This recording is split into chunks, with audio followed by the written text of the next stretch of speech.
And here we go. Welcome to episode 10 of the Huddle, your live Blue Bombers show on the Blue Bombers YouTube page. Don't forget to like and subscribe and ring the bell. What else am I supposed to say, Josh? I get this wrong every week. Every Tuesday at 3 o'clock on the Blue Bombers YouTube page. I'm your host, Ed Tait of BlueBombers.com, joined this week by the longest-serving member of the Blue Bombers, veteran defensive tackle Jake Thomas. Jake, thanks for joining us. Appreciate this very much. Yeah, thanks for having me. Looking forward to it. Right on. So we're going to get to our part one is our Coors Light chill chat. I got to do this read now just because we have a sponsor. It's pretty cool.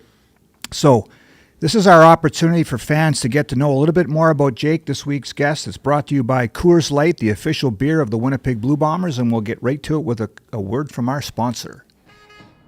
There's regular cold, and then there's the mountains are blue cold. Mountain cold refreshment.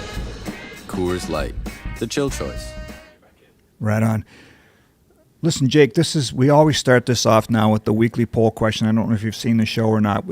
For some reason, we've got a lot of food stuff to start off. Perfect. It was Sergio a couple weeks ago with the frozen Cheetos on a pizza. Then it was Jameson last week with he wanted an Australian parmy, which comes with all kinds of good stuff, and a salad, which I freaked out on, and people are giving me a hard time for not eating my greens. But anyway, here's the first question. It's a weekly poll question.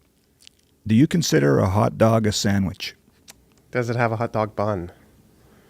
I would say if it has a bun, no. But if you cut it up into like half and put it between two pieces of bread, I would call that. But just a hot dog with a hot dog bun, no. Okay, well, there's a little bit of a asterisk with that answer, but I get it. I agree with you. If it's a hot dog wiener between two pieces of bread, that's kind of a sandwich. Yeah. It depends on the bun, in your opinion. Yeah, I think like if you cut the hot dog in half, say you had two hot dogs, you put like 4 in between two pieces of bread, I could maybe justify that. Okay. But if you go to the, I did that as a kid. You did? Yeah. Okay. Would you put ketchup on that? Probably why I'm 270 plus pounds. Oh yeah, I'd put ketchup on that for sure. Yeah. Okay.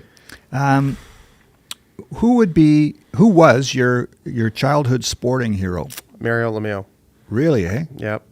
He was my guy. Why? I think back in the days of VHSs, I had Pens and Pens again from their Stanley Cup wins in the early 90s. Then I named a dog after him growing up. You did? Yeah. But then like when he came back in 2002 for the Olympics, like that would have been prime time, like 12 years old, like just always a Mario Lemieux guy. When I played spring hockey, I was always 66. Really? Yeah, so I'd say I'm a Mario Lemieux guy. Would being a New Brunswick guy, would you have seen him play junior hockey or anything when they came through? I think I would have been too young back then, but I want to say the team that he would have played for, like franchise-wise, now would be maybe considered the Acadie Bathurst Titan. Yep. It wasn't then, but it would fall under there with the relocation. I'm not surprised, but interesting you pick a hockey guy. I thought maybe you would have been. I was a hockey guy. Yep. Just wasn't good enough. But football growing up, my older brother, he's 12 years older than me. I was kind of always looked up to him. He was a 2-time All-Canadian at Acadia. Got hurt before going to the CFL. Then CFL guys has a big, I'd say, Doug Flutie at first, but Danny McManus, Darren Flutie, kind of those 99 Ticats teams I remember pretty vividly, them kind of winning. But NFL, Buffalo Bills was kind of always my team, probably because of Doug Flutie. Right. So, but hockey, for sure. Athlete, if I had to go with one, Mario Lemieux. Okay, cool. So now maybe this leads into the next question. Are you a golfer? I don't know. Do you golf? I wouldn't class myself as a golfer. I golfed a lot more as a child than I do now. I golfed a good amount during COVID, but I didn't get out last year. But I'm okay. Okay. So here's the question, and it doesn't have to be golf, but if you were going to play golf and you could pick 3 people, historical figures, anybody, friends, family, who would you have to round out your foursome? Or it could just be 3 other people you want to go have a dinner and beers with or something. Foursome. I'll be difficult here. I'll give you 2 different answers. Okay. Golf, I'll go Tiger Woods. I'll go Mario Lemieux. I'll go my childhood best friend, Scott McIsaac. How does Scott get in there? I just, I can't be, I need someone to keep me level. So Okay. he'll be my guy. Yeah. Then family-wise, if I could have them kind of in like their prime youth, Yeah. I'll go my dad. I'll go my mother's father, my papa. Yeah. And I'll go my great-grandpa Billy, who lived to be 108. So What? I'll have him maybe in like his 60s, 50s, just to kind of hear his perspective on life. Grandpa Billy was 108. We have age. Age runs pretty good in my family. My grandfather Wendell, his son now, is 92, still works probably 40 to 60 hours a week. He has a trucking company. I remember being, 10 years old, and my great-grandpa Billy, he would still be hang with us. His mind might not have been there, but his body could Wow. work pretty good. 108. Well, man, that's good. Awesome. Good for the Thomas The clan. genes are good. Yeah, okay. Your favorite TV show or movie of all time? Whew. Favorite TV show or movie? I'll go if I just need like a brain dead TV show, something on the background. I'll go Brooklyn Nine-Nine. That's kind of my that's a classic. my safety net. When Dexter first came out, I was a pretty big Dexter, Sons of Anarchy guy, Yeah. like all the big name ones. But I'll go Brooklyn Nine-Nine just for something that's, something that popped in right off the head. It's kind of underrated, I think. Yeah, I think so. Among the best like comedies, it's underrated. Yeah, I think it's good now. Like, it's an easy show in today's world where it's like put on something on Netflix and just Yep. have something mindlessly playing for 2 hours in the background. Yeah, it's so well written. Okay, you've been here for quite a while in Winnipeg. How do you describe Winnipeg to people back home in New Brunswick? I'd say friendly. It's got maritime vibes. I would say I always say it's a big small city or a small big city, however you want to look at it. I would say the things that Winnipeg has that where I'm from doesn't. I guess Snoop Dogg was here last night. Like, we don't get those type of acts into Fredericton. And I would say the restaurant scene here is pretty good. Yeah. I find there's a lot of culture. There's a lot of good ethnicity foods in here. I'd say Winnipeg just has a bit more things to do. But I don't feel like you ever feel like you're overwhelmed like in a big city like Toronto or Vancouver. You said maritime vibes. I lived in Nova Scotia for quite a while as a kid. How do you describe that to somebody? Because out here we might not say, well, that's an interesting compliment, Yeah, but what does that mean? I would say just easygoing people, not too much in the fast lane. But just, what do your guys' license plates say? Friendly Manitoba? Yep. I'd say for the East Coast, for a fault, we're almost too nice sometimes. But, being here, Winnipeg, it's a lot of the people are pretty nice, pretty caring. There's a good amount of water around the place. It's more lakes instead of, rivers and oceans. Yeah. But it kind of always reminds me of home. Yeah. But I'm never here in the winter, so Oh, okay. Yeah. so I'm not here for that. And then the one thing I used to always get asked was about the mosquitoes. But I feel like since I've got here, the mosquitoes have been pretty good. Yeah, I feel like it's coming this year with all this water we've had. But anyway, okay. You've got a real good, dry sense of humor, man. Been around you for a long time. But who's the guy in the locker room that would make you laugh the most? I would say now the duo of Ty Garbutt and Habit, just going back and forth Really? in the meetings. They keep things pretty loose. So I know Haba a little bit because he's, before he got hurt, he was starting and he's got a real good personality. I don't know Garbutt very well. What is it about? Is it just kind of a... They're almost like two brothers that are just constantly shedding jabs at each other, Oh, yeah? going after one and each other. So it keeps the D-line room pretty light. Individually, I don't know if there's not anyone that's really jumping off the page that guy's pretty funny. Another funny guy, my type of humor would be, for D-line would be Kyle Sampson. Oh, is that right? Yeah, I think it's the young guys. I'm feeling these young guys. We're going to get some questions later from the fans on the show here. We'll get to that in a sec. But let's move on to part 2 here now. The road traveled for Jake Thomas. This is cool, man. I was looking at this earlier. From what I can tell, and you can correct me if I'm wrong, the CFL book has you at 189 regular season games played, plus 13 more in the playoffs, including Grey Cups. Does that sound about right? I believe that's correct. That's over 200 CFL games played. Man, you got to be, that's pretty remarkable for a guy drafted in the 4th round. I slid. Some people thought I was going to be a second rounder. I slid. You slid, hey? Yeah. That's got to be one of the things I would imagine. I mean, longevity matters, right? And you put in a lot of time here. Yeah, I think so. I remember when I played 100 games, I had a smart-ass remark to one of the reporters. I said, I can't wait for the next 100 games. I don't think I was thinking that at that time. But, yeah, been very lucky, you know. I can't really take all the credit for it. I think a lot of luck just goes into it. The guy next to you blows out his knee or gets hurt, and I've just been lucky for the most part. But, yeah, I think what helps, too, very supportive family, supportive wife, still lets me kind of play this kid's game. Right. But, yeah, I remember talking to Osh when he first got here. I don't know how we got on the topic. I said, my goal is to play 100 games in 6 years. And he's like, why put a number on it? Why cap it? And that, I think from that talk kind of changed my perspective at that point.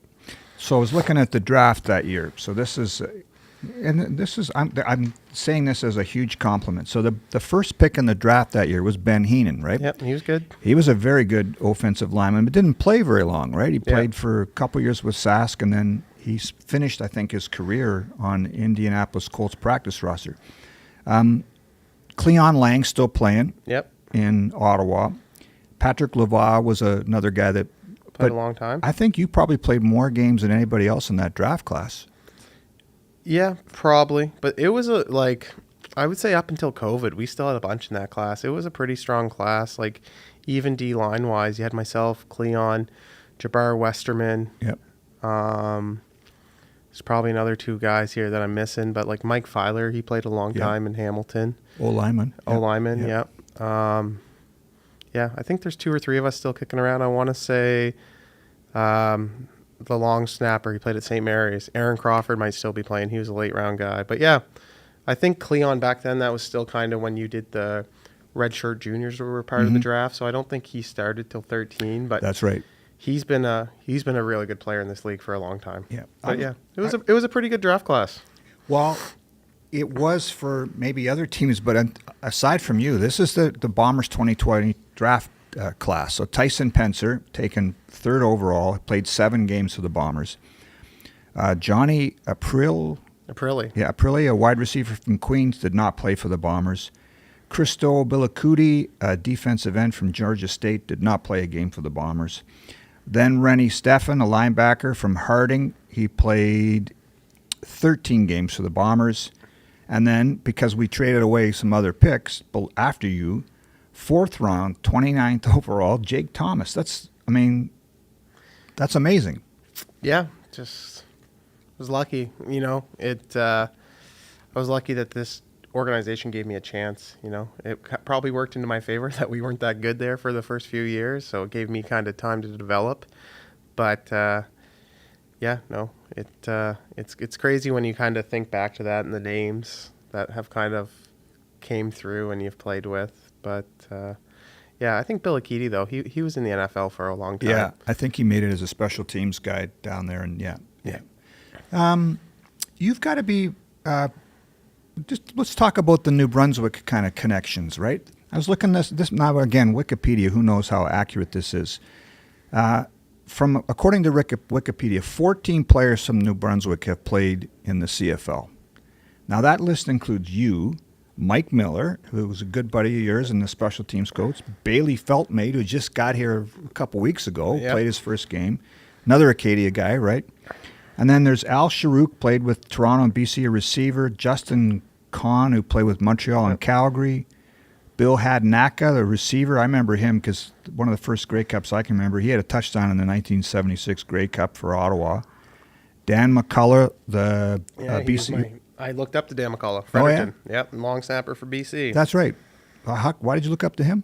He was the same age as my middle brother Billy. They would have played together with the FHS Black Cats. Okay. Then Dan was all Canadian or like a RESQ All Star at Bishops. I remember Dan actually for one of my birthdays. I got an autographed football of the BC Lions D line. Is that right? Yeah. Cool. Well, so now there's a couple more here. I got to just run through this. Gordy Perry, you played for the Montreal Winged Wheelers. Like, that's going back. Billy Myers, who's a two-time Grey Cup champion with Toronto in the 40s. Matthew Pruill, Montreal. He was a top rookie in 2005, two-time Grey Cup champion. Chris Skinner, the running back, played with Edmonton, Ottawa, BC. Bob Stephen, says here born in St. John, but I think he's mostly an Ottawa guy. Okay. Andy Tommy played in the 30s and 40s. Kent Warnock, the big D lineman, Calgary and BC. Like, so that's a short list of people from New Brunswick. But yeah, I think there might be a couple other guys. Lately, we've been pretty successful actually. In the last 2 or 3 years, I think we got 2 or 3 more guys. Reese Martin in Hamilton. We got Daniel Bell in Ottawa, and Ottawa has another guy. Why am I? He's another Mount A guy. 2nd round pick last year. Really good player. I don't know why his name's escaping me right now, but yeah, it's not too many guys. yeah, but you got to be proud, right? You're proud to represent. Yeah, I think so. I think anytime guys come from a small town or small school, you're proud. I think guys, when they say Acadia, we're all pretty proud that we have so many guys here. Now we have 3 players, 1 coach.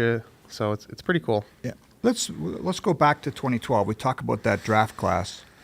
So you walk into the building, the other building. Yep, the other building. 2012, and you're 21 years old. Just talk to me about what you remember as a 21-year-old walking into the dressing room then.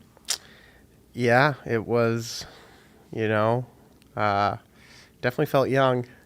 Guys, I'm now that guy, but guys with, married with kids and. Geez, I was just basically a kid myself. I was very fortunate to have really good leaders in my positional group. Bryant Turner, kind of dragged me along anywhere he kind of went. Him and Jason Vega were great guys for myself. And Alex Hall kind of came in with me that rookie year. Yeah. But, for me, the old stadium, it was awesome because I'm used to, Raymond Field in Wolfville, which holds 3,000 people. So the old stadium, like this place is pretty loud, but the old stadium could get pretty loud itself. Obviously, the meeting rooms, the gym, those facilities weren't the best, but to me, it was awesome. It was cool because the year before, you guys had just went to the Grey Cup, so the fan support was pretty great then too. But it was definitely an eye opener. It was kind of done differently than it is now. Like my first training camp, rookies, you didn't get put into the main locker room. You were in the vet locker room, so you kind of became really close with that incoming rookie class. So it was pretty cool in that regard. Then you got the move to the big locker room once the team got made. Yeah. Okay. What do you remember about that group? Because you're at 21. I would have been just completely wide-eyed, and everything's new, and so you're fighting just to make the team first of all, right? Yeah, and I had no idea if I was going to make the team or not. I remember myself, I want to say it was me and Ryan Lucas that were fighting for a job that played here for a few years after the fact, but me, him, and maybe one other guy. It was the second preseason game. I think I played 2 snaps. And I was like, well, I'm done.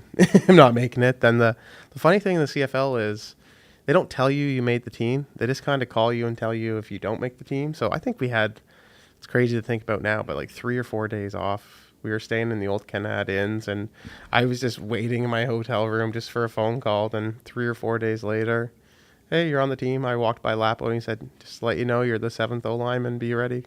Is that right? Yeah. And that's still you still that guy that now, right? You had 62 as listed on the I depth guess. chart last I'm one of probably the very happy guys that we dress 7-0 linemen around here. But hopefully I don't have to get thrown in there again, but I'll be ready if I have to. You mentioned this, and I know we've talked about this before when you re-signed Jake. You've got, over time, you've become that guy. You're the guy now that the young guys look to, but you have always said that the first impression mattered to you. The guys like Bryant Turner and Alex Hall and Jason Vega. Why do you remember that so much? Because it's a cutthroat business. Sometimes some guys they know that they're competing against you and they don't want to even talk to you. But it seems like, at least around here, that this is a tight group that wants to help out the other guy. Yeah, I think that was very much instilled for sure, I guess, in 2014 when Osh came in. Kind of learn best by teaching was kind of the motto, him and Gary Echeverry. So anytime someone would come in, you basically give them everything you know, and, the cream will rise to the top, But I think, football's hard enough. You don't need to be working with a bunch of a-holes. Yeah. It's usually the group's a lot more successful when, guys are having fun together. You can trust each other. But yeah, I just, Brian Turner, I don't know if you guys know him well at all, but he's just a great guy. Mm-hmm. I don't know if he really has a mean bone in his body. Then over the years, I just had such great leaders. Greg Peach came through here, Jamal Westerman. So I just, try to do what they would have done for me. Yeah. And all three of those guys were, shirt off the back type people. Do you see yourself a little bit, and maybe this is a little bit over dramatic, but do you see yourself a little bit in like Tanner Schmeckel and Kyle Sampson? You mentioned him. I think of the last kind of, let's say, the three guys that are still here, Cam would have been the first guy. He gets here, he kind of get it. Yeah. He kind of gets compared to you, but just the way kind of me and Cam plays a little bit different than Tanner came in. Schmeckel, I would say Tanner kind of plays more like the style I would have played than this Kyle. Kyle cracks me up, and he kind of weirdly looks like a couple of my cousins. I think Kyle and Tanner will have really successful careers, but I can kind of see myself in those guys, and I kind of know what they're going through. Same with Connor Griffiths, if we want to go back years. UBC guy. Yeah, so, I just try to be just someone they can talk to, because I've gone through these problems. And that was a great thing with having Cam, too. Last year, Cam did a great job of stepping up and being a leader. I would say he was almost more the leader for Tanner, but just because they're closer in age. So they've gone through stuff similar, 2 or 3 years apart. But yeah, you definitely can kind of see them make the same mistakes you made 5, 6, 7, 8, 9, 10, 11, 12 years ago. I was looking at, too, I think people forget how sneaky good you are at getting pressure. I think you've got 31 career sacks, which would put you real close to the top 10 in this franchise history. That's got to be something you're pretty proud of, along with the games played and the survival a little bit. Yeah, I would say some of those numbers, 4 or 5 sacks a year over so many years kind of looks good. I've never really had too big of all-star seasons or anything like that. But yeah, I usually get my fair share. It helps over the years playing next to, Willie Jefferson, Jackson Jeffcoat, Jamal Westerman, For the most part, it probably makes more sense to give those guys more attention than myself. But, usually when it's there, hopefully I can capitalize and get my few on the season. I don't want to start thinking already, but we'll get to a section later in the show about what's going to be next for you after football. But I always, maybe I'm putting words in your mouth, but the 2019 Grey Cup, that moment, that honestly, it's one of the most things that stuck in my head is you holding the cup at the end. Is that one of those moments that you still kind of gives you the goosebumps? Because that was a pretty cool moment when the coach decides that the first guy that's going to get the cup is Jake Thomas. Yeah, I think at first I always crack this joke. I was like, are you guys sure? You guys sure you want it to be me? But I think once I'm done my career, that'll be something great to reflect on. Now more so the focus is getting back to that moment of, it doesn't have to be me, but us, hoisting that Grey Cup, because it's not fun being on the other side. These last 2 years have been pretty tough. Yeah. Do you have that picture up in your rec room or something? The gym I go to. So being from a small town, winning the Grey Cup was, my town did a pretty good job. It was a fairly big deal. So we have a junior A hockey team, the Fredericton Red Wings. So they had a Jake Thomas night. Then when I went out that night, they made me a pretty big banner, and I was like, well, this is great to have, but I can't put this up in my house. So when I walk into the gym, there's a pretty big photo of me holding the Grey Cup and Osh in the background, kind of with that big old smile. So I see that every now and then, and it's great to see in the off season when it's, it's easy to maybe stop doing a rep here or there. You look at that, and it kind of gives you the reason that you want to keep working. Right. You're low key about that. You're not going to thump your chest. Let me ask you: do you wear your rings ever? I try not to, but Why do you say try not to? I just Too flashy? I will. Like when I go to gala dinners, Yeah. I'll wear them just because I know people want to see them, or you'll get asked. But I don't know, just. Not your style. I'm not trying to be overly flashy. Then I could forget one. Then what am I gonna do? But when we first got the first one, it was COVID, so it was kind of cool. I'd take it around, show it to people. I'm not scared to, take them to show it to people that had helped me, and I know that they're really gonna mean something to see them or wear them. But to kind of wear it, it's more of just kind of a keepsake that I have kind of locked away. I have one. I got one for my son. Now I gotta go win one more for my daughter. There you go. Beautiful. Okay, so we'll get to the fan questions and jersey giveaway. Listen, Josh is sick. Appreciate you stepping in here, buddy. I know you're not doing 100%, so I'll apologize in advance if my mom's in the comments. Thanks for soldiering on. We are going to give away a jersey this week. It's my favorite player, too. I got to pick whose jersey, and it was my favorite player on the team.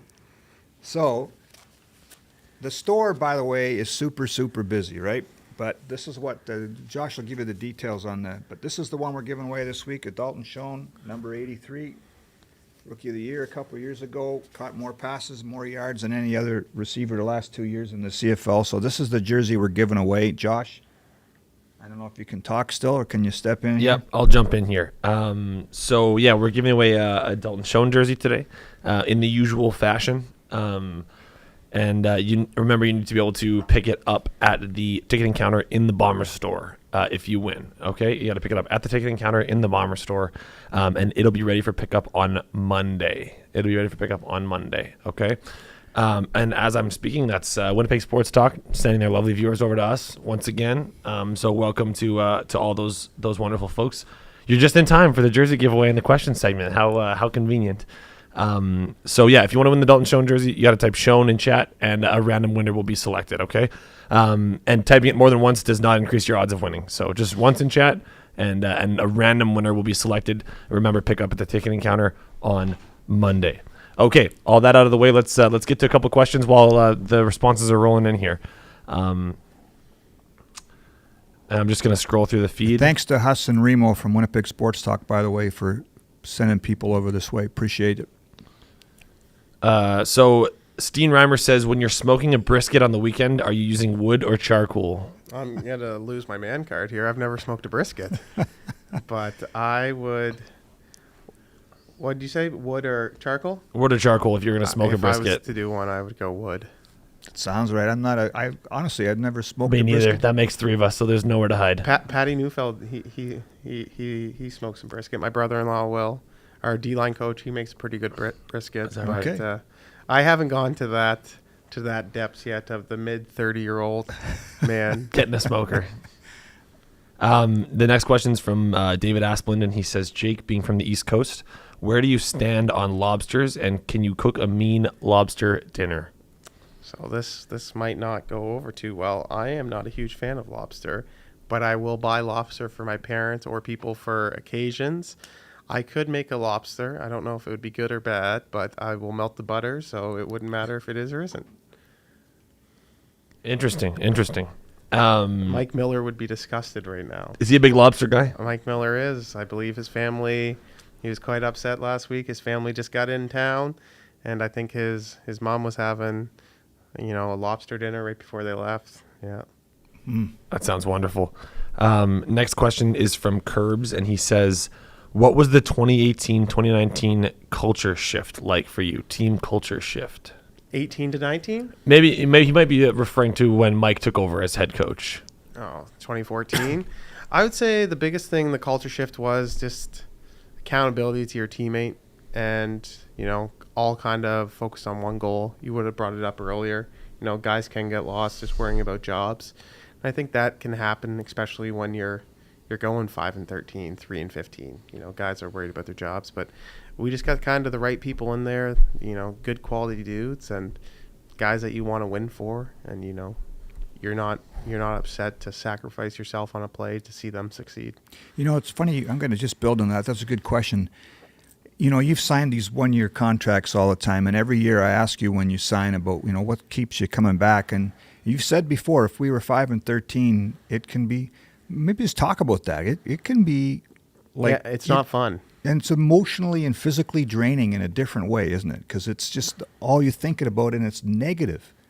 Yeah, I think, coming to work, the last few years, for the most part, we've been good, and, it's fun to work for those guys. You're having fun, not that you want to be a front runner by any means, but, it can get pretty dark in those 5-13 days, and management's job's to always have a better team on the field. So if you're not winning, people are coming in and out, and it's kind of hard to have that chemistry when there's so much roster turnover week in, week out. Yeah, you've seen it too, right? From the lows. 2013, I feel like we had to have 100 to 150 people through here after training camp. It was every day 3. There was 2 to 3 guys coming in, 2 to 3 guys leaving, and it's just not a great place, not a great environment. How do you build, right? I mean, they got to find the pieces, like you say, it's management job, but man, you can't have chemistry with you don't even know who's that guy, right? Yeah, it was definitely a few of those,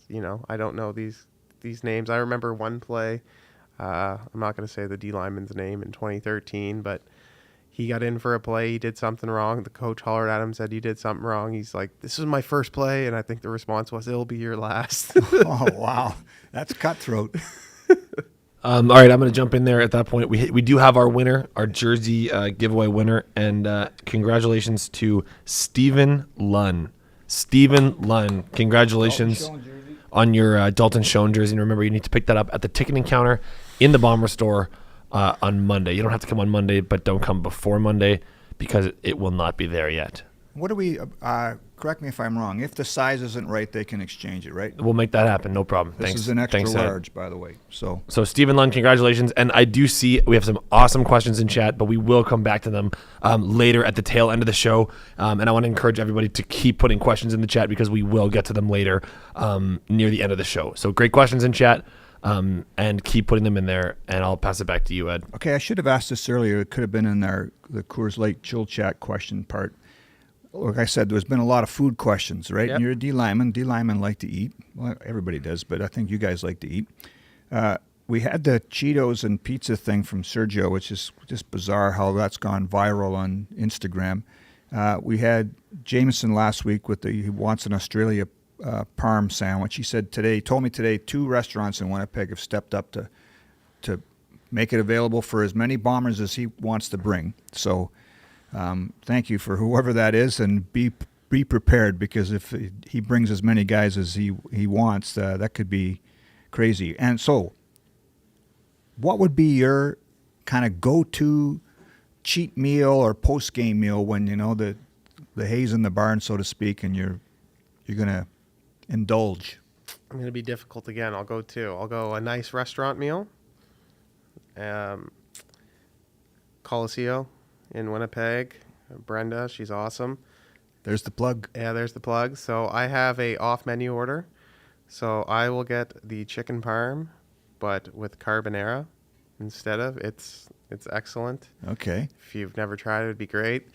Then post-game cheat meal.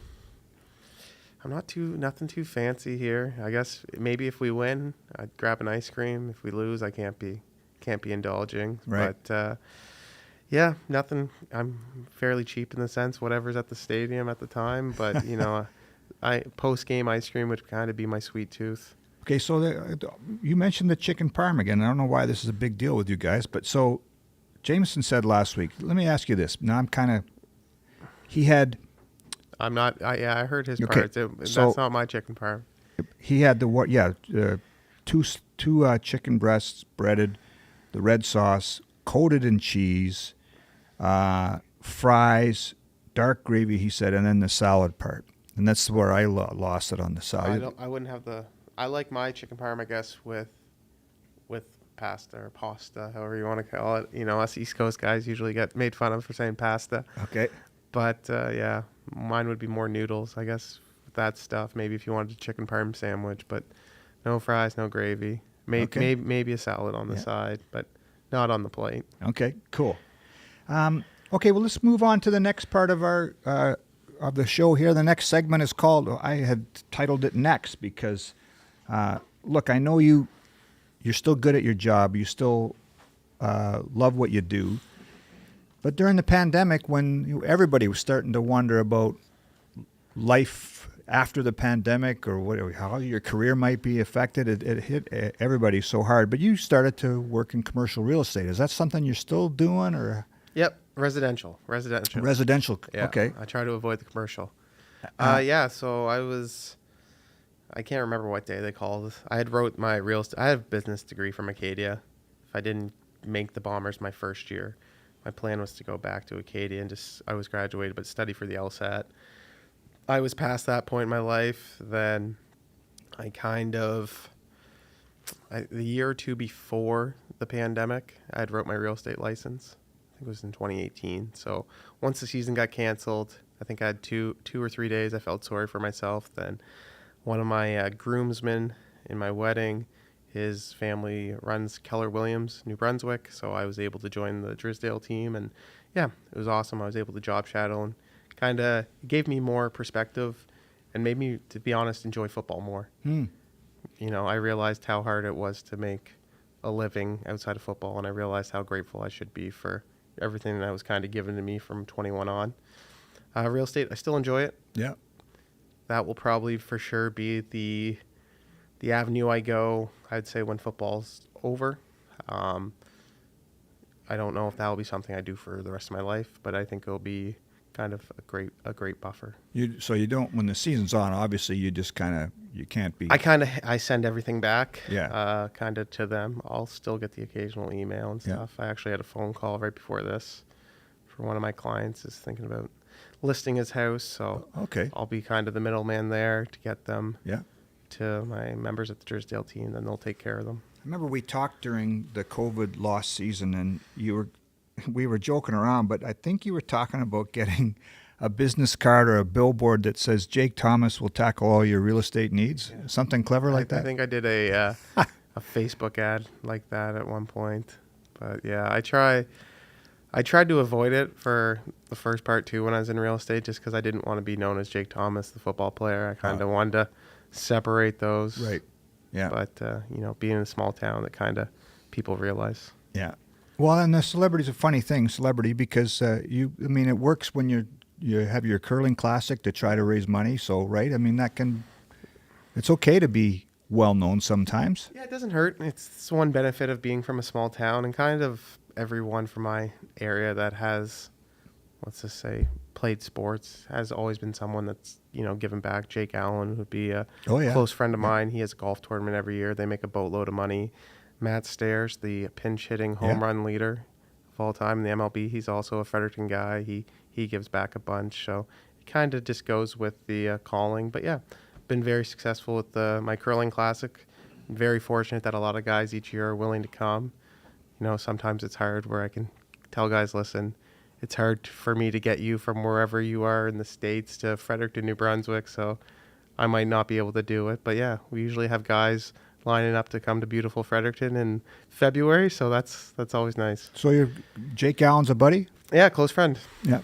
Yeah, would have played Pee Wee, BAM AAA, spring hockey with him. Yeah. Unfortunately, our schedules always work that seems to be like the day I'm leaving, he's getting back to town or vice versa. But anytime he's in Winnipeg, we grab a bite to eat and things like that. Oh, that's cool. So you mentioned this, but in the pandemic, the lost season, and gave you a better appreciation for football. So 21, 22, 23, and into this year, do you look at things differently maybe because of that interrupted the lost season? Are you maybe soaking it up more? Yes and no. I think soaking up things differently. I think getting back, you were just so excited to be around your friends working for the same common goal. I would say the things I soak up now, just being, never knowing when your last football game's got to be, never knowing, when your last practice is going to be. I think I kind of think about that stuff a little bit more. Being an older player, you're always like, training camps, but then you're like, this could be my last training camp practice. So it kind of makes you kick that perspective in. Not to get too emotional, seeing what Mike Miller had to go through last year. Yeah. See how quick it can be taken away. Yeah. So I think it makes you a bit more grateful. How do you know, and I'm not trying to rush you to retirement because, look, you're still getting it done, and you're only 33, right? I mean, we talked about when you were 21 when you made the team. This is one of the athletes' biggest challenges, right, is the fire. And when you know, how do you know, right? So what I've do you always said there's going to be three things. Now I'd probably have a fourth. But the first, I don't love the game anymore. There's no fire. I think you got to go. You're just coming for a paycheck. Second, if your body can't handle it anymore, you've been hurt. I've been very fortunate. I've had a pretty healthy career. I've only missed a handful of games. Then third, it's just they tell you to go home. And I think realistically, that's the easiest. Right. Then the fourth, as you get older, just how it is on a family. I've been very lucky that I have a very supportive wife who allows me to get up and move our family 6 months at a time. But my oldest is 3 right now.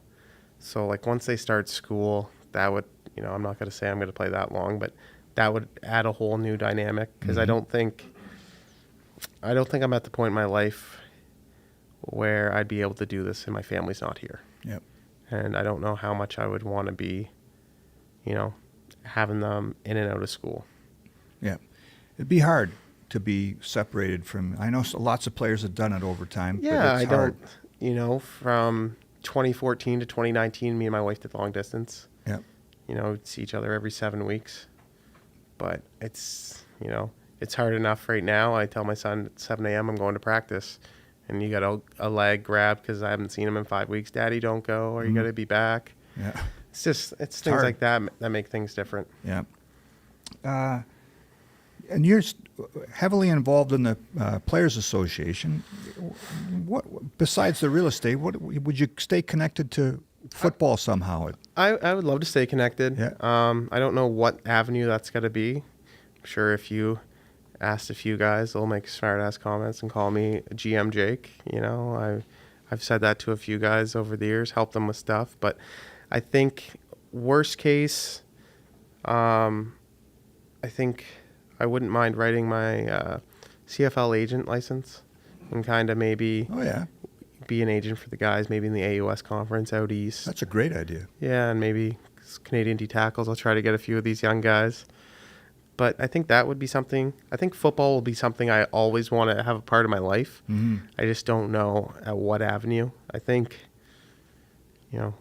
coaching would be good, but it's a tough go. Long hours, not a ton of job security. Yep. So I think if I could have it in the ideal world, I think front office stuff would be kind of more my cup of tea. Well, maybe I'll just get one more in here, and then we'll turn it over to some fan questions too, because we're already at the 45-minute mark here, which means it's flown along here for me. But maybe explain a little bit what the PA guy does, the Players Association rep for the guys come to you with anything? You get complained at a lot. Oh, yeah? No, yeah. So in my newest role as vice president, it's a bit different.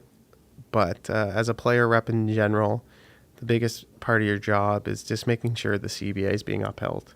So, padded practices, we can only have so many. This is a good organization where for the most part, everything that's written in the CBA, they follow it. Right. So, but, some teams aren't like that. So it makes my job a bit easier. But, yeah, guys that, say, go to active roster to practice roster and maybe they had a little bit of injury, it's going to have a conversation. Hey, was this guy actually hurt? Or, changing meeting times, just little things. Then whenever guys have questions about their contract or, in the CFLPA now, we do a great job of having it's called the Academy. So a lot of programs for guys post-football or while they're playing. We have firefighting. It's, hey, how do I apply for this? And the biggest one in the off season is, hey, how do I submit receipts for my massage, my medical? It's kind of being, kind of being that connection of, hey, call this number. Hey, this is how you do it. You're like a liaison. Basically. Yeah. And do you like it? Yeah, I enjoy helping the guys.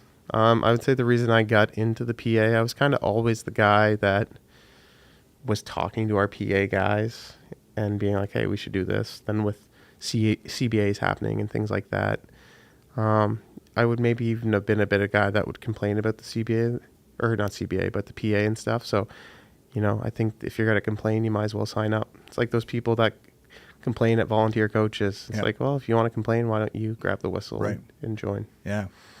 Okay, well, let's get a couple more questions in from the fans here as we get close to the end here. Yeah, let's do it. Sounds great, Ed. We got a bunch of people hanging out here. First question, let's comment first. It's from Riley Mara, and he says, first-time caller, long-time listener. And he says, Trailer Park Boys or Great Big Sea? Jeez, why do I have to choose between a show and a band? I'll go Great Big Sea, though, if I had to pick. Right on. There you go, Riley. This is more of a compliment from Tristan Rivers, and he says, if you legitimately want a timeless Bomber jersey, you should get a Jake Thomas jersey. That's a really cool Thank thing. Thank you. Winnipeg Gordo with a little bit more technical question. He wants to know what the housing market is like on the East Coast. Quick answer, I'd say it's pretty similar to here. Usually the average price point, I'd say, is just 30 or 40 grand less than Winnipeg. We've really shot up since the pandemic. But I would say, without going into too much detail, under like 450 grand in Fredericton, it would be like a knife fight. Bring your best offer. It's got to go multiple offers. Once you get a bit higher in price point, there's less and less competition. But houses used to be 200 grand, or when I would have started real estate, they're now 400 grand. Oh, there you go, Gordo. If you want to buy a house on the East Coast, we have a guy for you. This one's from, I feel like this one might be a little insider question. I don't know, maybe, I'm not sure. But this is from Vicky Short, and she says, who is your favorite curling rookie at your curling fundraiser? I'm going to go with her asking who the favorite Bombers. I'm going to go with that. We'll call those guys the rookies. Sure, let's do it. Well, Jesse and Patty and Mike have been there multiple times, so Andrew Harris was really good the one year he went. He's a sneaky athlete, and Andrew likes to have a pretty good time, so he fit in very well. So I'll go with Andrew was the best kind of day one curler. Interesting. Nice. Zach was pretty good too. He was, eh? Zach, when did he go? Zach went 2 years ago. Okay. Dembski went last year. He was pretty good too. I always try to have at least one big name guy. Yeah. This question is from Eric, and Eric says, Jake, what is your first football memory? What's the earliest memory you have playing football? I am the youngest brother by 12 and 7 years. So I used to, when I was 5 years old, on Saturdays, we'd pack up and drive to Wolfville. I'd see my older brother. On Fridays, I'd watch my older brother, Billy, play with the FHS Black Cats. And when I would be like, I'd be kind of closer to 8, 9, 10. But I would do down-ups with the team, and the coach would say, if you can't do down-ups, go see Billy's little brother. And I would do down-ups. Myself, I played running back in grade 4. I played up, and I don't have much hips or a bum, so my belt would struggle to stay on. And the leader kind of capillary minor football always brings up the story. But I would break a long run, and my pants would fall down to my ankles, and you would just see my mom kind of running on the field fixing my belt. So grade 4, Nassau Axman, running the ball, and my pants falling down. And you played for Canada at an event too, right? I played twice. Yeah, tell us a bit about that. I forgot. Oh, wow. Yeah, so in 2009, I played in Canton, Ohio, with former Winnipeg Blue Bomber Jesse Briggs was also on the team. First time I got to meet Jesse. It was pretty cool. Home of the Football Hall of Fame. Yeah.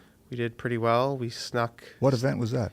The IFAF World Junior Championship. I think it's actually happening in Edmonton coming up here. It is, yeah. Yeah, they took a few years off. That was a super cool experience. A lot of guys from that team that, played in the CFL, just D-line wise. Me and Dave Menard still playing. Samuel Blanc played in Montreal. Lyndon Gaydosh played on that team. He was the first overall pick. Mehdi Adamseed went to the NFL. So we had a stacked D-line. Yeah. Ron O'Mara was a D-lineman who played in Hamilton. Then in 2011, before my last year at Acadia, I was lucky to play on the senior men's team, me and Liram Haurahu were the only two that played on both teams, and we went to Vienna, Austria. Wow. So that was cool. Adriano Belli, he was just freshly retired, came and played, so that was awesome. I got to pick his mind. Then after that tournament, he actually signed back with the Argos, and they won the Grey Cup in 2012. Wow.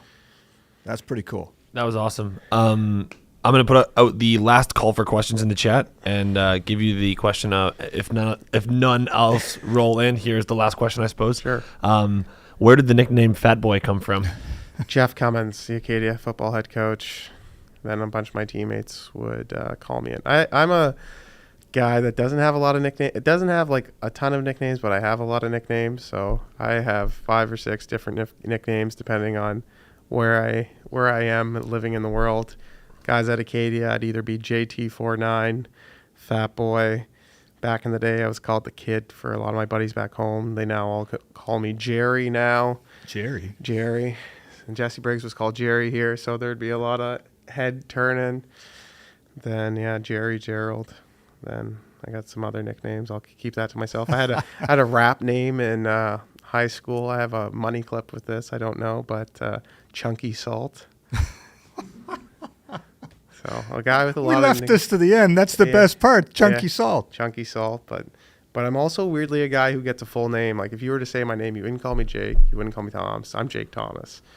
Which, a few people are like that, but not often. I wonder if anyone's going to go to the Bomber store and get a Chunky Salt jersey coming up next week. Yeah, there you go. Yeah. That would be exceptional. Yeah. That's everything we have from the fans, Ed, so I'll pass it over to you to close us off. Okay, listen, Jake, this was great. I appreciate you spending so much time with us today. I know everybody's busy and,